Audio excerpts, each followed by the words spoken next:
doole nga ni DG ak ministre PCA ñoom ñëpp seen salaire yi 10% mu fàttali na ministre yi ak DG ak PCA yu bëri il y a encore 16 mois daaw yaa leen ëppoon salaire dégg nga DG kii CDC mu taxaw ñu naan ko yow 16 millions nga am mu ni 7 millions kese ci koo xam ne il y a encore 16 mois gëw ma ne am na 500 000 francs te 7 millions yooyu mu wax brut la wax wala net mais lu leer mooy dugalu ci avantage man mi directeur la Futurs Médias dama am carburant dama am téléphone te xam nga ñun ay petit DG la waaye moom lan la yor dina am indemnité de représentativité dina am indemnité de kilométrage dina am yeneen ak yeneen ak yeneen léegi ñoom austérité ñun ñoo war a def austérité mais ñoom duñu def austérité moo tax ma ni plan de redressement bii dafa ñëw tombeek ñoom ñoo ko tuddee plan de redressement man ma tuddee ko plan d'endormissement du peuple waaye ñi nga xam ne seen xam-xam dafa màcc ci koom ñoom ni nga ko tuddee dañ ne plan de redressement fiscal la bu ñu fàtte ne ay juutikat ay juutimaan ñoo nekk ni ko Bougane Gueye Dany waxee sama mag ji ñoo nekk ci bopp réew mi ñoom li ñu xam ci économie ni lépp pour ñoom impose tout le monde est imposable d'accord naa waaye bañ fi toogee 16 mois ba tey daaw da wax ma yow ban brique lañ fi teg wax ma lan la ñu wax lu dul nax ñu naan projet Sénégal 2050 lan ñu wax Sénégal métti ñu ngi jëm ci màggal Touba ñu ngi ci safar man de maa ngi doo génn xam nga man du ma génn maa ngi doo génn boobu ba léegi maa ngi doo génn ñëw fii avant da nga naan génn nga gis ñu xale yi joxe café ci bunt yi di maye café man ne gisul duma kenn ku joxe café léegi nag ñun 16 mois lañ fi nekk Sénégal rëpp nërmeelu ñu ni 16 mois yi ñoom dañoo xeeb coono bi askan wi du dund ñu ne léegi jaaykatu gerte caaf beeg jaaykatu nangam bi kooku na fay impôt te ñoom seen benn avantage wàññeekul moo tax ma ni ñi ngi xeeb nag askan ñoom dañoo jiite askan woo xam ne xamuñu askan wi ñoom ñi ngi xam mooy ñi ma tuddee tout le temps seeni militant ñu nekk ci plateau yi di xàkkataay di reetaan di tàccu naa la yaa ko yor ñuy fotowu buñ fu ñu dem ñu der leen ñu naan waa Sonko yéen a ne woon sénégalais dañ ko bàyyi nangam ma xamal leen ne te tale laay waxee président Macky Sall ba keroog muy jóge ci réew mi fu mu dem ful topp ko fu mu dem ful topp ko président Macky Sall te pourtant jeexaloon ne woon du présenté wu waat kon ku topp ful ku topp tiktokeur yi yéen xale yi seen yu bees yi ngeen yor seen téléphone yii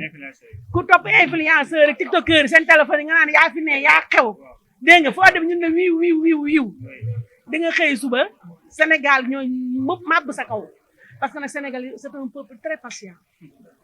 mais ñun duñu ay nit ñu noot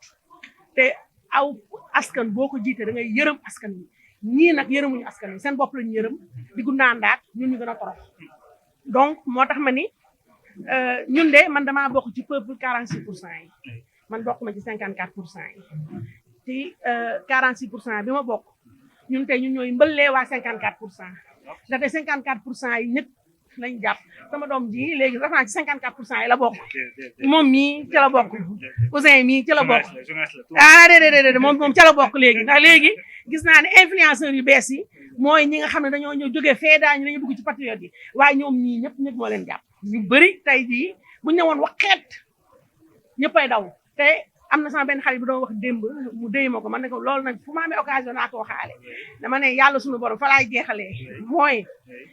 yàlla tey jii moo gën a gaaw dépêche-toi mi ngi suñu kanam yoo nekk duma sa yaay déedéet nekk duma sa yaay moo tax sama yoon nekkul ci dama ne xam nga li moo tax ma ne la yow mii nekk duma sa yaay déedéet wax waxtaanu maa ngi yow dama ne nekkuma kii Walfadjri sama yoon nekku ci li ma mën a wax mooy man ba ma fay nekk Walfadjri la tuddoon ba keroog si lam ñes di génn àddina léegi na moo tudd Waleyli TV falaayam no comment. léegi yow sa procès bi ak kii bi ak Cour suprême.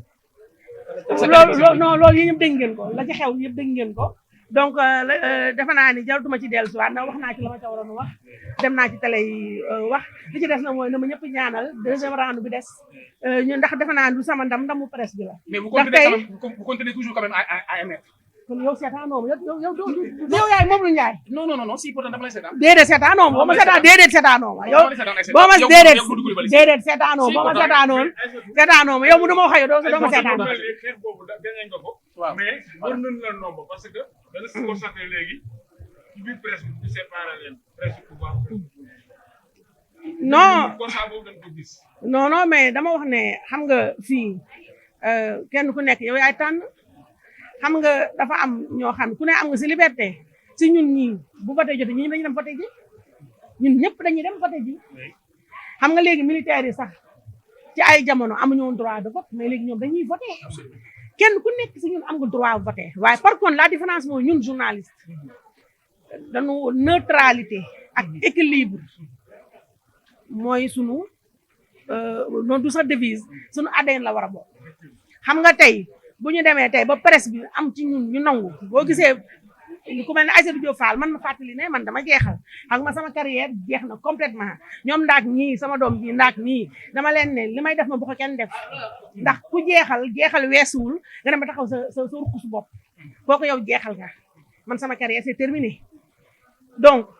tey ñu mel na man tey ji Public SN TV bu fi nekkul woon yéen ñii ñëpp xale yëpp yéen ñëpp da ngeen yàgg fan Ousmane Sonko yéen ñii ñëpp ay fan Ousmane Sonko ngeen majeure partie bi da ngeen a yàgg fan Sonko ndax moo leen jaay da ngeen bëgg yëfu guerrier bu jógee def casquette def capuche dégg nga di boyal te yéen ñëpp seen maam la ngeen daw fan ko ndax bu ngeen xoolee Macky Sall à côté ak biirum bi ngande bi ngeen ne kii biiru maafe la yor kee xale la jeune homme la ngeen di imaginer di rêver te xam nga usu nee naa ko jox sa nopp bi 5 minutes mu yóbbu nopp bi dem yéen ñëpp ngeen imaginer Ousmane Sonko bu ñëwee di ngeen nekk di ngeen dégg ministre di ngeen dégg DG Sénégal day nekk comme je sais pas Eldorado et tout ça ndax lépp ci boylu ba mu ñëwee yéen ñii ñëpp tey bu doon sama yëfu Cour suprême boobu tey je dis c'est juste la première marche bu dee Cour suprême bi amul woon yéen seen téléphone yii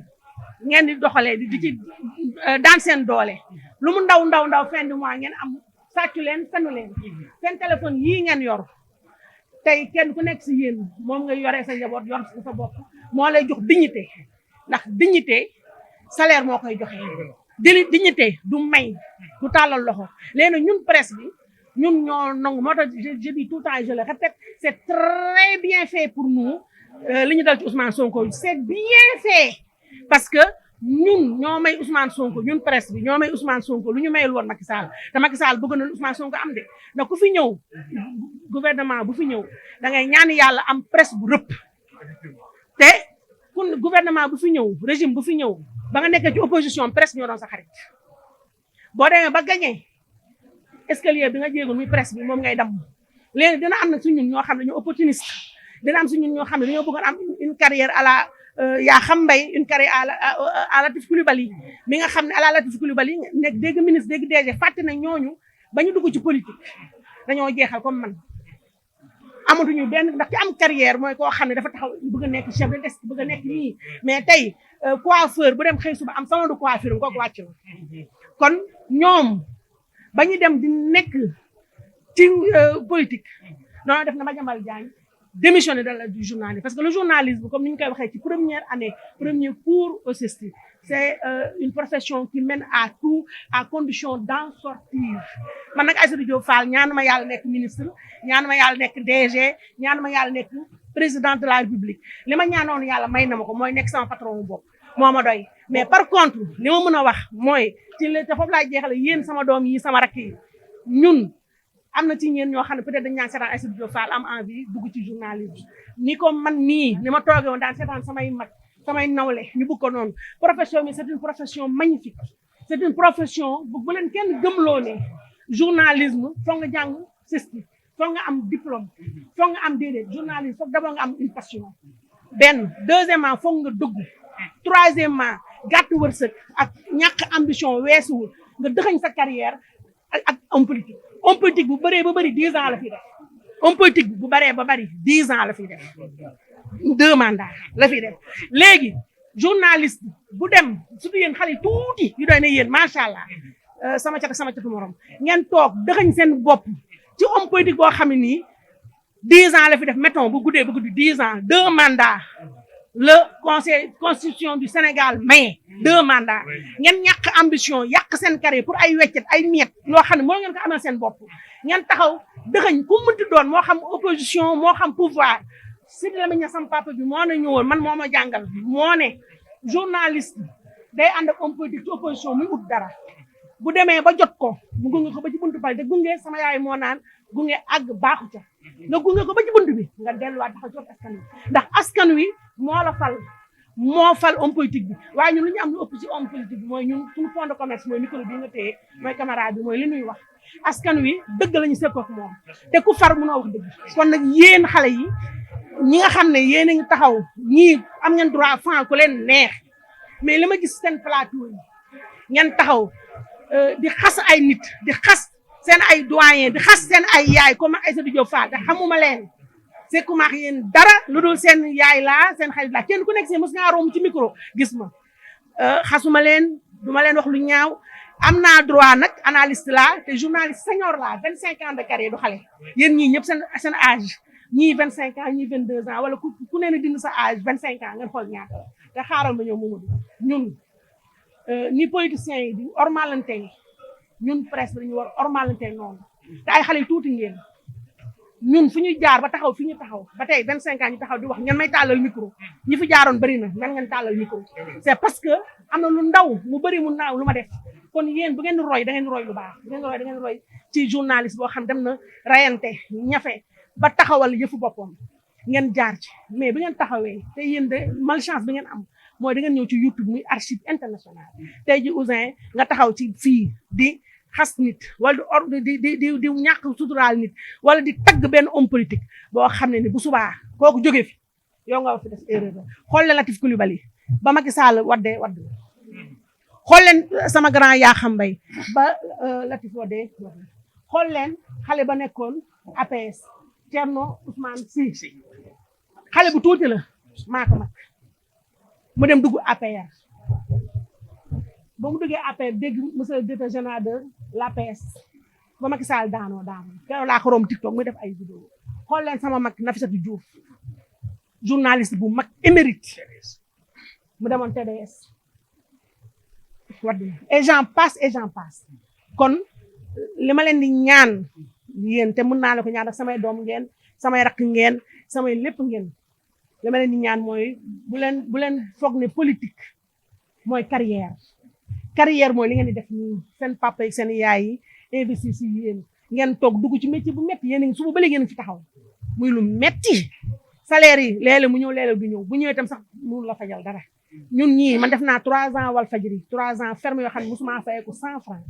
te tey ji lépp lu ma am ci àdduna presse moo ma ko may dafa ma fekkoon ma nekk ci zéro mu yokku ma waaye ci loolu ne da ngeen ci liggéey ci ngor il n'est pas encore trop tard bu ngeen toogee ci plateau hors antenne am ngeen droit def lu leen neex mais bu ngeen toogee ci plateau fàttaliku leen ne vous êtes avant tout des journalistes ngeen delluwaat ku ci xamul ngeen delluwaat xool ci éthique ak déontologie chaque journaliste yi ngeen xam ko xam ne toog ci plateau di defal propagande homme politique bu mu doon man barki démb rek sam dem leen seen xool sama émission fii laa taxaw di wax chroniqueur yi ñuy tuddee chrono opposant yi ñi nga xam ne dañuy dem taxaw defal ay promotion wu wala propagande ay homme politique yu nekk ci opposition bi ma ni leen man sama plateau kenn du fi toog di propagandal moo xam homme politique bu nekk opposition wala homme politique bu nekk ci pouvoir bi parce que ñun journaliste le train qui arrive à l'heure ne nous intéresse pas train bi war na ñëw 8 heures ñëw na 8h05 loolay information kon man waxuluma x waxuluma y bu kenn bëggajuma li ma bëggaj mooy askan wi te topp ci askan wee tax 25 ans ma nekk loolu laa damay ñaan yàlla ngeen ëppal ma carrière donc maa ngi leen di gërëm ñëpp di leen sant ngeen jéggal ma ne bu dee wax naa loolu question dans la même dynamique dernière question dans la même dynamique en tant que éminent journaliste et une analyste politique beaucoup de régimes se sont succédés. Il y a le régime de Fadela Wade qui est passé, la presse est toujours debout. Le régime de Fadela Macky Sall est passé, la presse est toujours debout. Est-ce que vous pensez, n'est-ce pas, que le régime de Pastef parviendra un jour à anéantir, n'est-ce pas, la presse? Si le régime de Pastef parvient à, je pense déjà, le régime de Pastef a anéanti 90% de la presse. Parce que sous Ablaye Wade, vous et moi, on était ensemble sous Ablaye Wade. Sous Ablaye Wade, sous Macky Sall. La presse n'a jamais été autant divisée. Nous, on n'osait pas s'auto-critiquer. Parce que critiquer Mamadou Ndiaye, c'est critiquer Aïssatou Diop Fall. Critiquer Ouzin, c'est critiquer Aïssatou Diop Fall. Donc, aujourd'hui, nous voyons deux camps distincts dans la presse. Le camp des journalistes pro-pouvoir et le camp des journalistes comme moi, que nous qualifions de chronoposants. Et maintenant, le peuple, il est où? Le peuple, il est où? Donc ça, c'est terrible, c'est une tragédie. Et c'est pour ça que j'appelle encore une fois, pour nous, c'est trop tard, c'est fini. Nous n'avons, comme je l'ai dit, nous n'avons plus aucune ambition dans la profession et nous n'avons absolument aucune ambition politique. Nous, la seule ambition que nous avons, c'est de voir une presse meilleure que celle que nous avons vécue, nous. Et c'est vous la relève. C'est vous la relève, c'est vous les jeunes pousses. C'est vous, nous, il nous appartient. Et c'est dommage, les anciens, les sages, nos doyens de la presse sont découragés. D'autres, comme le doyen Pape Samba Kane, quand il parle, les gens ne l'écoutent pas parce que vous ne le connaissez même pas. Vous ne connaissez même pas cette grande plume qui est Pape Samba Kane. Vous n'avez pas la chance de connaître l'illustre défunt Mame Less Camara. Vous n'avez pas cette chance-là. Maintenant, vous avez quand même la chance de voir ici des gens, des doyens de la presse qui vivent encore, qui sont encore parmi nous. Mais il faut, en tout état de cause, vous rappeler que le seul patron que nous avons, la seule entité à qui nous devons allégeance, reste et demeure le peuple sénégalais. C'est comme nous sommes comme les médecins, nous sommes comme les avocats. Nous avons un serment. Le serment, ce n'est pas celui d'Hippocrate, mais c'est le serment de la vérité, l'équilibre, parce que nous aidons à la formation de l'opinion publique. Ça, c'est un sacerdoce, c'est une lourde responsabilité. Parce que toi, Ouzin, si tu te mets devant ta caméra et que tu dis aux gens, oui, Sonko est une victime, Sonko est maltraité par la presse, oui, Sonko, quelqu'un comme Macky Sall est un boucher, est un truc, Macky Sall a tué des gens alors que toi-même, tu n'as pas vu Macky Sall les armes à la main. Toi-même, tu oublies que Macky Sall, c'est le président de la République, clé de voûte de toutes les institutions.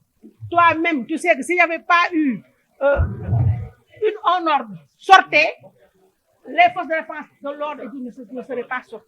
Mais il ne nous appartient pas de prendre position. Le seul exercice, ou les deux seuls exercices que nous avons le droit, dans lesquels nous avons le droit de prendre position, reste et demeure la chronique et le commentaire qui est libre. Et qu'est-ce que vous attendez de faire pour organiser l'exercice de la presse? Ça ne sert à rien, parce qu'actuellement, le correct que nous avons, le correct n'a jamais servi à quoi que ce soit, parce que le correct s'était couché depuis longtemps, depuis que Ousmane Sonko était dans l'opposition. Si le correct avait fait son travail, il n'y aurait pas aujourd'hui des journalistes pro-Pastef et pro-pouvoir, pro-opposition. C'est parce que le correct n'a jamais fait son travail et des membres même du correct sont soupçonnés d'avoir été des sympathisants de Sonko. C'est pour ça que je n'ai absolument aucune pitié, aucune sympathie pour le correct. C'est bien fait pour le correct. Maintenant, c'est à vous, les jeunes reporters, de vous ressaisir, de vous rendre compte que vous n'avez même pas écrit la première ligne de votre carrière. Ousmane Sonko, c'est un chef, c'est un inspecteur des impôts. Il a travaillé, il a réussi à un concours select. Il a travaillé, il a eu un salaire. Il n'a jamais été le serviteur ou le talibé d'aucun homme politique. Lui-même doit vous servir d'exemple. Bassirou Diomaye Faye, le président de la République, c'est un inspecteur des trésors. C'est un inspecteur des impôts qui a réussi, comme moi, au CESTI. Lui, il a réussi au concours des impôts. Donc, moi, je vais vous dire carrière. Sen carrière, zéro fois de sen carrière. Pourquoi yéen ngeen nangu jaay seen àddina jaay seen ngor jaay seen diine jaay seen avenir topp Sonko bu ñu identifier pro Sonko wala ñu identifier pro Macky Sall pro bi ngeen war a doon mooy pro askan wi bu ngeen nekkulee pro journalisme ngeen nekk pro askan wi parce que askan wi ku fi falu moo la fal tey jii journaliste yi bëri na comme ni ñuy wax naan gétt gi bëri na ay xar waaye xar bu ne ak njëkkam man taxul ma siiwul ma sama bopp dem ci sëriñ taxul ma siiw sénégalais yi ñoo taxaw gis ne man kat li may bu weesoo fi yàlla ndax gënuma fi ay kenn gënuma fi ëppuma fi mérite kenn bokk naa si journaliste yi gën a nul ci àddina bi rawatina ci Sénégal Ouzin yaa ma gën a aay waaye yàlla suñu borom bi moo yor wërsëgu nit li mu bind sa jë bii man mënuma ci dara tey jii Ouzin Keita dafa siiw est-ce que dafa am diplôme non amul diplôme fii journaliste yi gën a mag Sénégal amuñu benn diplôme mënu sa bind seen tur kon yëf yi du foofu yëf yi xam nga fan la mooy nekk ci siraatal mustaqiim même booy juum nga juum de bonne foi waaye li ñu ñaaw mooy lekkante bu am ci presse bi ñu taxaw Aïssatou Diop Fall bu waxee fee Ousmane Sonko laay waxal nga ubbi sa plateau ku ñëw nga ne ko Aïssatou Diop Fall wax na démb lii pour kooku dóor Aïssatou Diop Fall man tey su ma rusul woon rus naa nekk mag bi ma doon ci presse may taxaw di wër di porter plainte ay rus naa ko je rus naa ko bu doon damay wër di porter plainte léegi dama sax bàyyi déglu ndax man dama am xadara su ma toogoon continuer déglu chaque jour ma toog sama plateau du tontuwaat waaye loolu léegi man maa ko bàyyi man maa bàyyi lu ma dootu déglootuma kenn su ma rombee TikTok gis sax Aïssatou Diop Fall damay yéeg li Abdou Nguer di wax sama rak jooyu ma koy nuyu damay falax